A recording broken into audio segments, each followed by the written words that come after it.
42편 1절부터 11절까지 교독하고 마지막 절을 같이 읽겠습니다. 하나님이여, 사슴이 시냇물을 찾기에 갈급함 같이 내 영혼이 주를 찾기에 갈급하니이다. 내 영혼이 하나님 곧 살아계시는 하나님을 닮아하니 내가 어디에 나가서 하나님의 얼굴을 배울까. 사람들이 종일 내게 하는 말이 내 하나님이 어디 있느뇨 하오니 내 눈물이 주야로 내 음식이 되었도다. 내가 전에 소리를 지키는 무리와 동행하여 기쁨과 감사의 소리를 내며 그를 하나님의 집으로 인도하였더니 이제 이를 기억하고 내 마음이 상하느니라. 내 영혼아, 내가 어찌하여 낙심하며 어찌하여 내 속에서 불안해하는가. 너는 하나님께 소망을 두라. 그가 나타나 도우심으로 말미암아 내가 여전히 찬송하리로다. 내 하나님이여, 내 영혼이 내 속에서 낙심이 되고 내가 요단강과 헤르몬과 미살산에서 주를 기억하리라.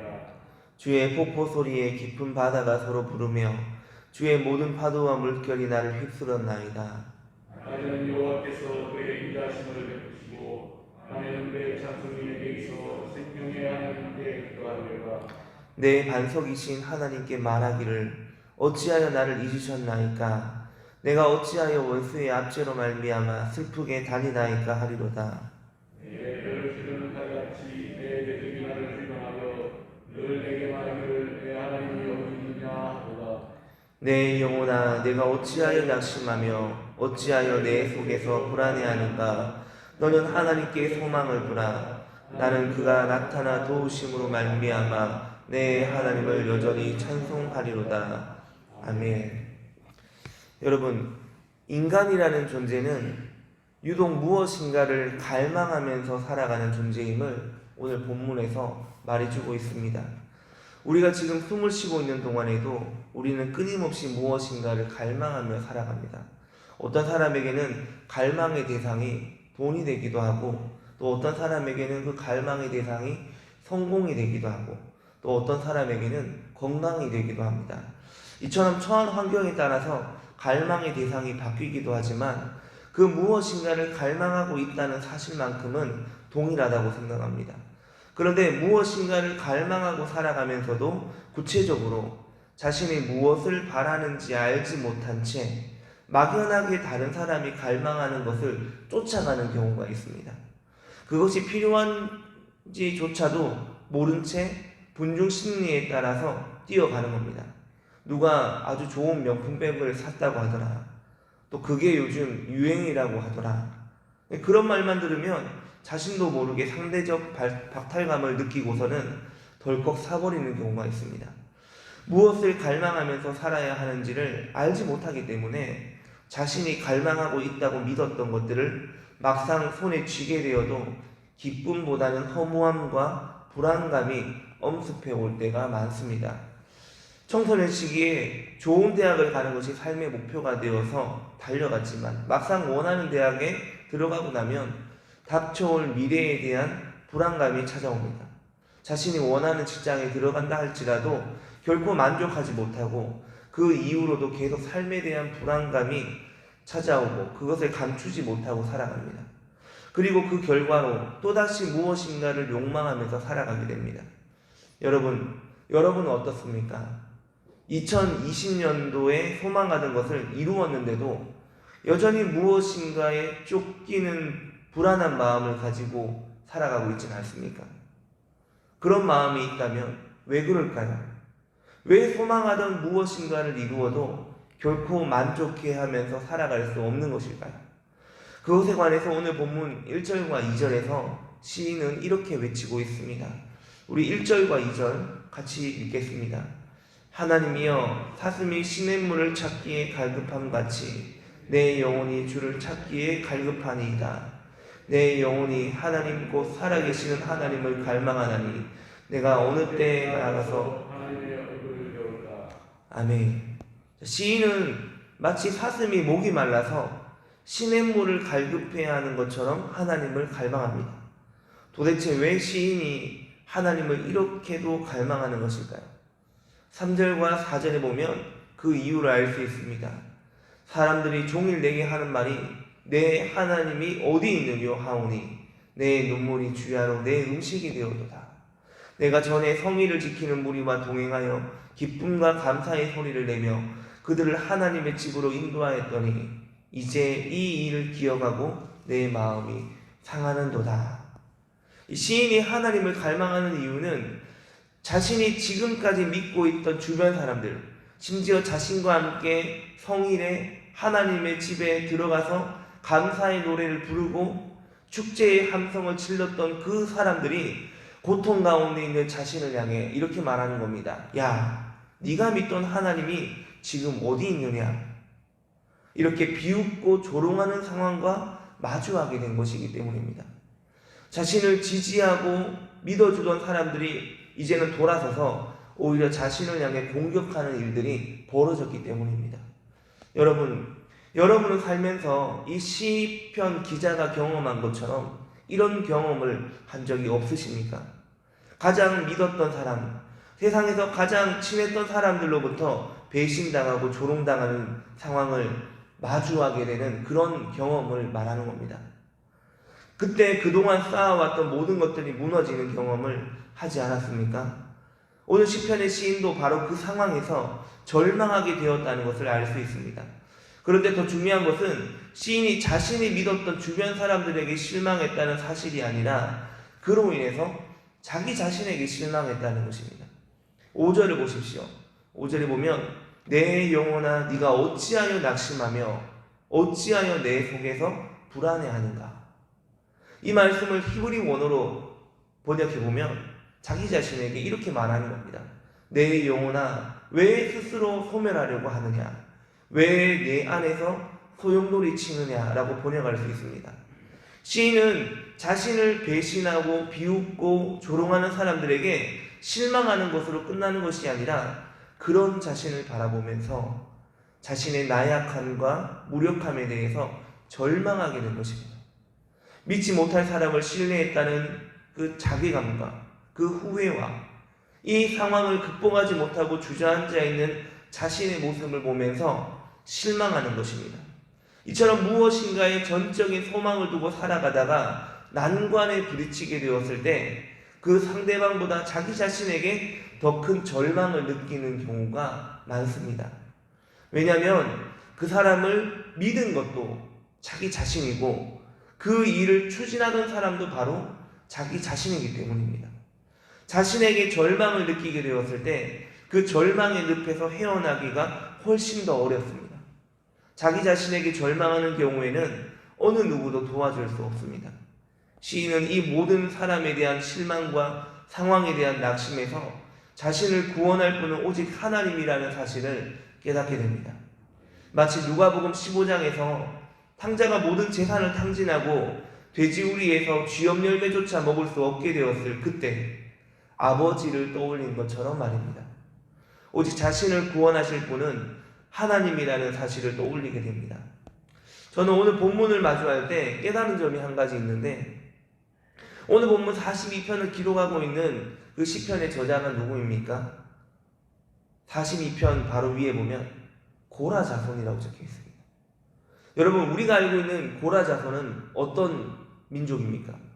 민수기 16장에 보면은 땅이 그 입을 열어 그들과 그들의 집과 고라에 속한 모든 사람과 그들의 재물을 삼키매 그들과 그의 모든 재물이 산채로 스올에 빠지며 땅이 그 위에 덮이니 그들이 회중 가운데서 망하니라. 이 고라는 아론의 자손만이 제사장이 될 수 있다는 것에 반기를 들어 모세와 아론을 제거하려고 반역을 주도했던 사람들입니다. 하나님은 고라 자손이 반역을 일으키자 가만두지 않고 땅을 열어서 산채로 땅에 묻어버렸습니다. 아주 두려운 말씀입니다. 그런데 이때 고라의 자손이 모두 다 죽은 것이 아닙니다. 조금만 넘겨서 민수기 26장 11절에 보면 고라의 아들들은 죽지 아니하였더라. 당시 고라의 아들들은 살아남았고 그렇게 살아남은 자손들은 성전에서 중요한 직분을 맡게 됩니다. 역대상 6장 31절부터 38절까지 세번역 성경으로 읽어보면 이렇게 말씀합니다. 언약궤를 평안히 안취한 뒤에 다윗이 주님의 집에서 찬양할 사람들을 임명하였는데 이 직무를 수행하는 사람과 그들의 자손은 다음과 같다. 고한 쪽의 자손 가운데서 헤만은 찬양 대장인데 그는 요엘의 아들이고 요엘은 사무엘의 아들이고 고라는 이스라엘의 아들이고 이스할은 고핫의 아들이고 고핫은 레위의 아들이고 레위는 이스라엘의 아들이다. 다윗은 성전에서 찬양을 인도할 찬양 대장을 임명했습니다. 그는 헤만이라는 사람을 찬양 대장으로 임명을 했는데 족보상으로 보면 헤만은 고라의 자손입니다. 아주 역설적이면서도 은혜되는 내용이 아닐 수 없습니다. 이 고라 자손이 지은 찬양 시편이 총 11개가 등장합니다. 이처럼 세상 욕심으로 인해 모든 것들이 무너지고 그런 자기 자신에게 뼈저리게 절망했던 고라 자손은 고난의 때에 누구를 찾아야 하며 인생에서 무엇을 갈망해야 하는지를 정확하게 알게 되었을 것입니다.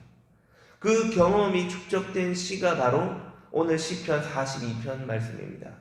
너는 하나님께 소망을 두라. 그가 나타나 도우심으로 말미암아 내가 여전히 찬송하리로다. 여기서 소망을 두라라는 히브리 단어는 야알이라는 단어입니다.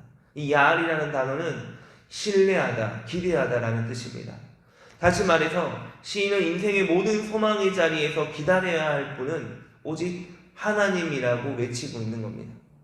성경이 나오는 모든 신앙의 선조들은 기대했던 모든 소망이 무너질 때 하나님을 기다렸습니다. 그리고 하나님은 그들에게 다시 소망을 주셔서 결코 넘어지지 않는 길로 인도하셨습니다. 모세는 이스라엘 민족을 이끌고 애굽만 탈출하면 430년 노예 생활의 종지부를 찍고 진정한 행복이 찾아올 줄로 알았습니다. 그러나 출애굽 이후 40년 동안 이스라엘 백성들로부터 불평과 살인의 위협을 느끼며 살아야 했습니다. 이스라엘 백성은 마실 물이 없을 때도, 먹을 음식이 떨어졌을 때도, 전쟁에서 패배했을 때도 모세를 원망했습니다. 모든 일에 대해서 모세를 원망했습니다. 그때 모세는 무엇을 의지하고 그 험난한 상황을 이겨내었습니까? 이 땅에서 믿었던 사람으로부터 배신당하고 낙심되었을 때 다시 일어나서 인생길을 걸을 수 있었던 유일한 소망은 하나님이었습니다. 모세가 삶의 모든 초점을 하나님께 두고 살아갔기 때문에 지치지 않고 무너지지 않고 다시 일어나서 걸어갈 수 있었습니다. 신명기 7장 9절에 보면 그런즉 너는 알라 오직 내 하나님 여호와는 하나님이시오 신실하신 하나님이시라. 그를 사랑하고 그의 계명을 지키는 자에게는 천대까지 그의 언약을 이행하시며 인애를 베푸시되. 또 다윗도 비슷한 상황에 처했을 때 이렇게 고백합니다. 시편 18편 1절부터 3절에 보면 나의 힘이신 여호와여 내가 주를 사랑하나이다. 여호와는 나의 반석이시요 나의 요새이시요 나를 건지시는 이시요 나의 하나님이시요 내가 그 안에 피할 나의 바위시요 나의 방패시요 나의 구원의 뿌리시요 나의 산성이시도다. 내가 찬송받으실 여호와께 아뢰리니 내 원수들에게서 구원을 얻으리로다. 여러분, 누구나 갈망하고 간절히 바라는 것들이 있습니다. 수험생들은 합격을 갈망하고 직장이 없는 사람들은 직장을 갈망하고 결혼을 원하는 사람은 배우자 만나기를 갈망하고 내 집을 마련하길 원하는 사람은 돈을 갈망할 것입니다. 그 가운데 우리가 반드시 기억해야 하는 사실은 갈망하던 그 모든 것이 이루어져도 불안과 초조, 배신과 낙심이 있을 것이라는 사실입니다. 세상의 어떤 것도 우리를 완전히 만족하게 하거나 평안하게 할 수 없기 때문입니다. 그렇기에 오늘 시인은 11절에 내 영혼아 네가 어찌하여 낙심하며 어찌하여 내 속에서 불안해하는가. 너는 하나님께 소망을 두라. 나는 그가 나타나 도우심으로 말미암아 내 하나님을 여전히 찬송하리로다 라고 고백합니다. 그리고 성경은 하나님께 소망을 두는 자에게 다음과 같이 약속합니다. 이사야 40장 31절에 보면 오직 여호와를 앙망하는 자는 새 힘을 얻으리니 독수리가 날개치며 올라감 같을 것이요 다른 박질하여도 곤비하지 아니하겠고 걸어가도 피곤하지 아니하리로다. 우리 인생에서 기대했던 소망이 무너졌을 때 시편 42편 시인의 말을 꼭 기억하시기 바랍니다. 그것은 결코 인생의 마지막이 아니며 우리의 진정한 소망을 어디에 두어야 하는지를 알려주는 기회가 된다는 사실입니다. 그러므로 인생의 소망을 세상의 그 어떤 것에도 두지 마십시오. 오직 하나님께 소망을 두십시오. 우리의 마지막 소망을 하나님께 둘 수 있길 바랍니다.